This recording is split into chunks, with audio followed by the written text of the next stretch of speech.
The moment their eyes met across that crowded playground, Mark knew his life would never be the same. But how could he possibly know that this chance encounter would heal wounds he thought would scar him forever? If you're enjoying this story of unexpected love and second chances, please hit that like button and subscribe to our channel for more heartwarming content that reminds us all that life's most beautiful moments often come when we least expect them. Mark Jenkins stared at the pile of unwashed dishes in the sink, his shoulders slumping with exhaustion. The digital clock on the microwave blinked 11:37 p.m., another day nearly gone, another night where sleep would be a luxury he couldn't afford. His 5-year-old daughter Emma had finally drifted off after her third nightmare this week, clutching the worn teddy bear that had been her constant companion since her mother's death 18 months ago. Running his fingers through his disheveled hair, Mark caught his reflection in the kitchen window. At 34, the lines around his eyes had deepened, and the flecks of gray at his temples seemed to multiply weekly.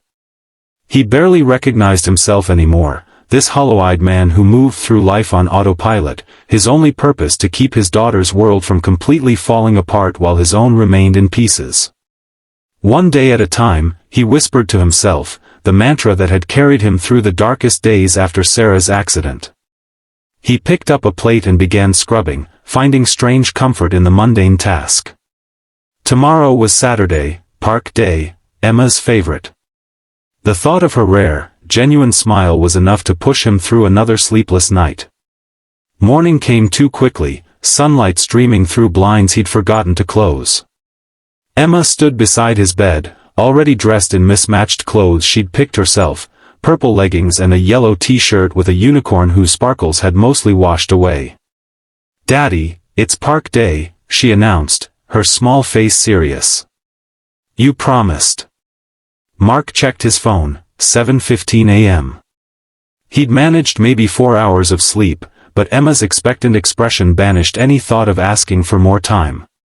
"I did promise, didn't I, Peanut? Give me 5 minutes to become human again." Emma nodded solemnly. 5 minutes. I'll count."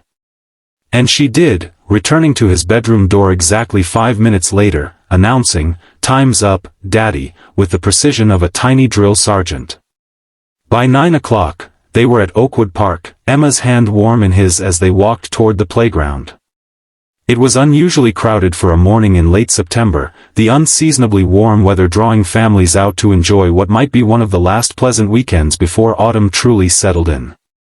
"Can I go on the swings?" Emma asked, already pulling toward them. "Of course, but stay where I can see you," Mark replied, settling onto an empty bench with a thermos of coffee, his lifeline these days. He watched Emma approach the swings, her steps slowing as she noticed all 4 were occupied.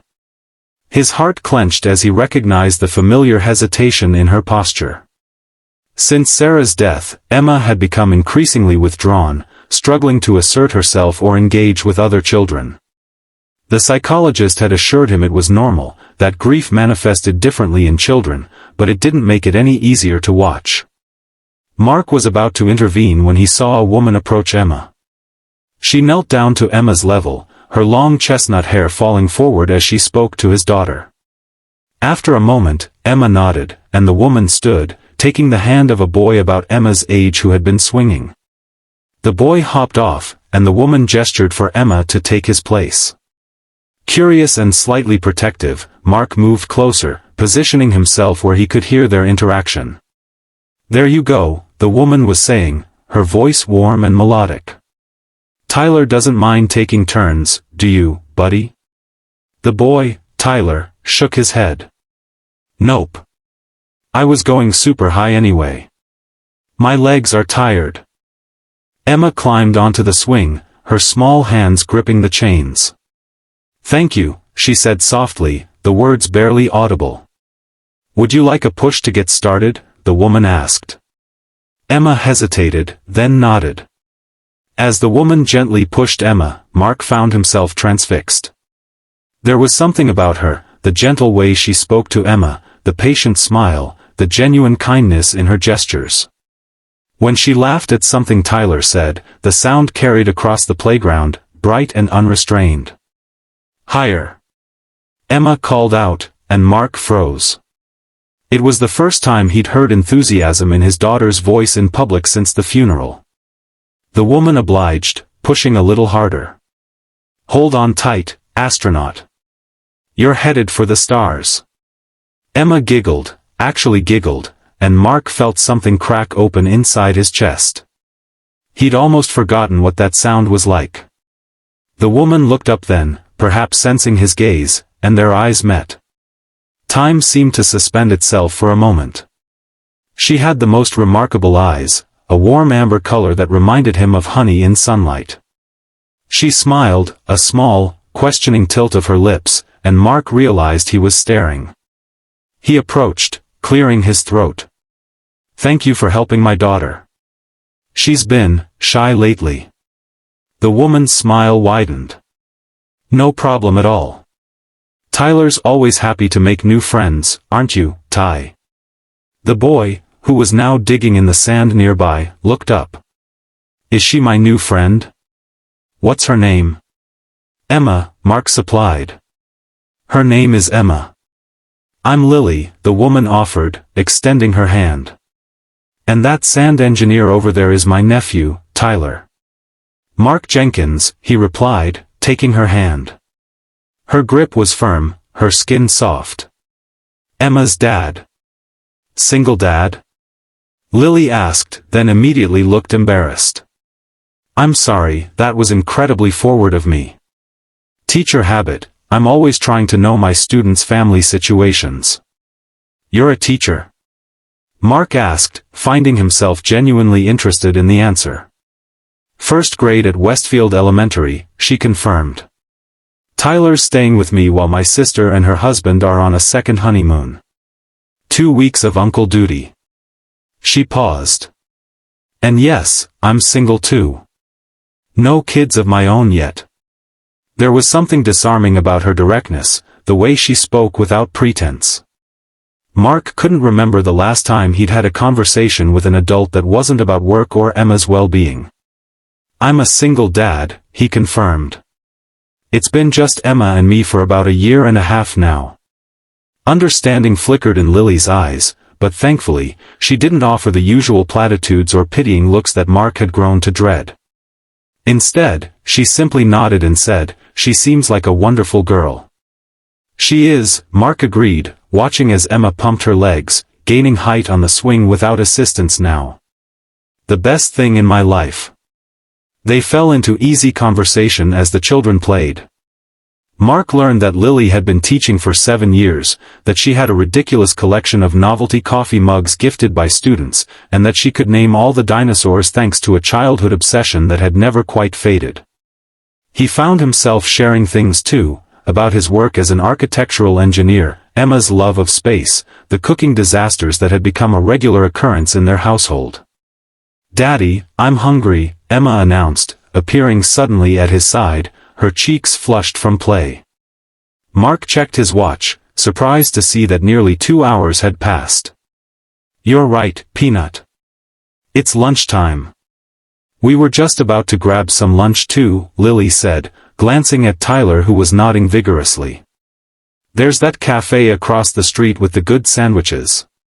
Would you two like to join us?" Mark hesitated. He hadn't socialized with anyone new since Sarah died, always finding excuses to decline invitations from well-meaning friends and colleagues.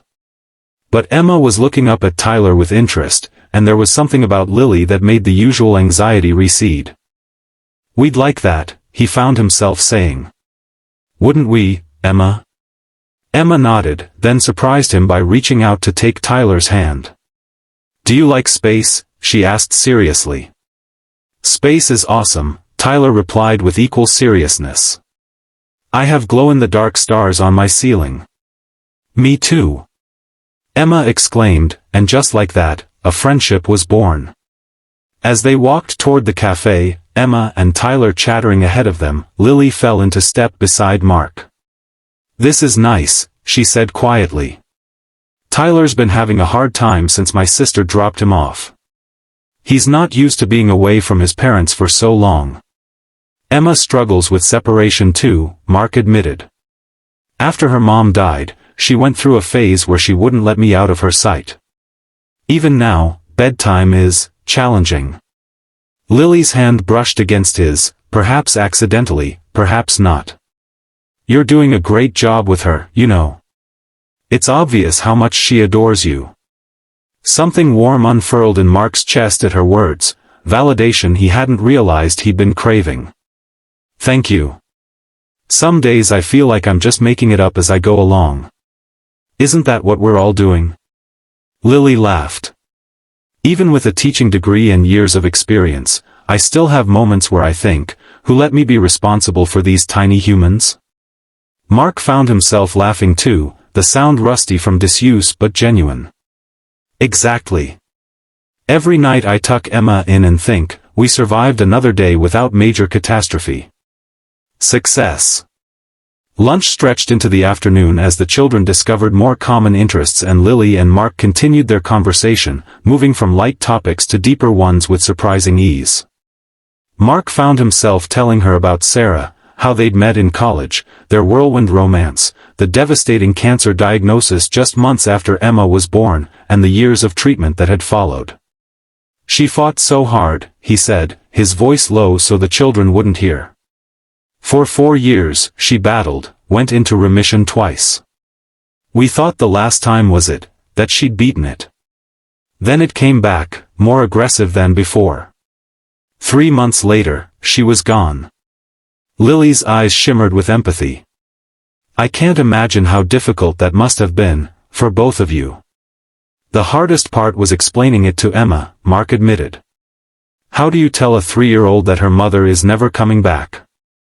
That all the doctors and medicine in the world couldn't save her? You just love her through it, Lily said simply. Day by day. Which is exactly what you've been doing. As the afternoon waned, neither seemed eager to end their time together. When Tyler mentioned a movie he wanted to see, an animated feature about space exploration that Emma immediately expressed interest in, the decision to extend their day felt natural. Are you sure you don't mind? Mark asked as they stood in line for tickets. You probably had other plans for your Saturday. Lily's smile was warm. Grading papers and binge-watching cooking shows I'll never actually cook from. This is much better. The movie was a hit with the children, and Mark found himself enjoying it too, though he was distracted by Lily's presence beside him. In the darkened theater, with Emma and Tyler absorbed in the film, he was acutely aware of every movement she made, the way she absently twirled a strand of hair around her finger during tense scenes, how she mouthed the words to the film's theme song, the soft scent of her perfume that reminded him of vanilla and something floral. When their hands accidentally met in the popcorn bucket, neither pulled away immediately. Mark felt a jolt of electricity at the contact, a sensation he'd thought was lost to him forever. After the movie, as they stood in the lobby, Emma yawning despite her protests that she wasn't tired, Mark found himself reluctant to say goodbye. This was really nice, he said, feeling suddenly awkward, like a teenager after a first date. It was, Lily agreed, her eyes meeting his with warmth. Tyler had a wonderful time. We both did. Could we? Mark began, then faltered. It had been so long since he'd done this. Would you like to exchange numbers? Maybe we could do this again sometime. The smile that bloomed across Lily's face chased away any doubt. I'd like that very much. As they programmed their numbers into each other's phones, Tyler tugged on Lily's sleeve. Can Emma come over to see my dinosaur collection? Please, Aunt Lily. That's up to Emma and her dad, Lily replied, glancing at Mark with a question in her eyes. Can we, Daddy? Emma asked, more animated than she'd been in months. Tyler has a T-Rex that roars. Looking at his daughter's hopeful face, then at Lily's gentle smile, Mark felt something shift inside him, a wall beginning to crumble, a door starting to open. I think we'd both like that, he said. That night, after tucking an exhausted Emma into bed, Mark sat on his couch with a rare glass of wine, replaying the day in his mind. His phone buzzed with a text message. Tyler made me promise to ask if tomorrow is too soon for a dinosaur playdate. No pressure at all if you need a quiet Sunday, Mark smiled, typing back, Emma asked the same thing. Dinosaurs tomorrow sounds perfect. We'll bring lunch, The response came quickly, it's a date. Well, a playdate. But maybe someday just a date? If that's not too forward, Mark felt his heart race as he typed, not too forward at all. I'd like that, Setting his phone down, he leaned back and looked around the living room, at the photos of Sarah that he'd kept prominently displayed, at Emma's toys scattered across the floor, at the life he'd been merely surviving in for 18 months. For the first time since Sarah's death, he felt a flicker of something he'd thought was gone forever, hope. Sarah, he whispered to the quiet room, I think it might be time to start living again. I think you'd want that for us. And somewhere deep inside, he felt a sense of peace, as if she'd heard him and agreed. The next morning, Emma woke him early, already dressed and clutching her favorite stuffed brontosaurus. Is it time to go to Tyler's yet, Daddy? Mark laughed, pulling her into a hug. Not quite yet, Peanut. But soon. As they prepared for the day, Mark found himself humming, as he made breakfast. Emma noticed, her head tilting curiously. You're happy today, Daddy. I am, he admitted, realizing it was true. Are you happy too? Emma nodded solemnly. Tyler is my friend. And I think Ms. Lily likes you. She looks at you the way Princess Tiana looked at Prince Naveen in the movie. Mark nearly choked on his coffee. Oh, does she now? Yep, Emma said with the certainty only a 5-year-old could muster. And you look at her the same way. It's okay, Daddy. Mommy told me she wanted you to be happy again. Mark knelt down to his daughter's level, his throat tight with emotion. When did Mommy tell you that? In my dreams, Emma said simply. She comes to visit sometimes. She said she's watching over us and that it's okay for us to be happy again. Tears pricked at Mark's eyes as he pulled Emma into a tight hug. Your mommy was very wise, he managed to say. I know, Emma agreed, patting his back. Can we go see the dinosaurs now? Mark laughed through his tears. Soon, Peanut. Very soon. As they drove to Lily's apartment later that morning, Mark found himself thinking about chance encounters and new beginnings. One day at the park, one conversation with a kind-hearted woman, and suddenly the future didn't seem quite so bleak. He didn't know where this would lead, if Lily would become a friend, something more, or just a pleasant memory, but for the first time in a long time, he was curious to find out. When Lily opened her door, her face lighting up at the sight of them, Mark felt that same jolt he'd experienced in the park, that instant connection, that sense of possibility. Emma rushed past them to join Tyler in examining his dinosaur collection, leaving the adults momentarily alone in the entryway. I'm really glad you came, Lily said softly. So am I, Mark replied, meaning it more than he could express. As he watched Emma laughing with Tyler, as he felt Lily's presence beside him, warm and real and full of possibility, Mark knew that his life had changed course in that single moment at the park. With one glance, one conversation, one connection, the future had transformed from an endless stretch of merely surviving into something that might, someday soon, feel like truly living again. And for now, that was enough, more than enough. It was everything. If this story touched your heart, please don't forget to like this video and subscribe to our channel for more content that celebrates love.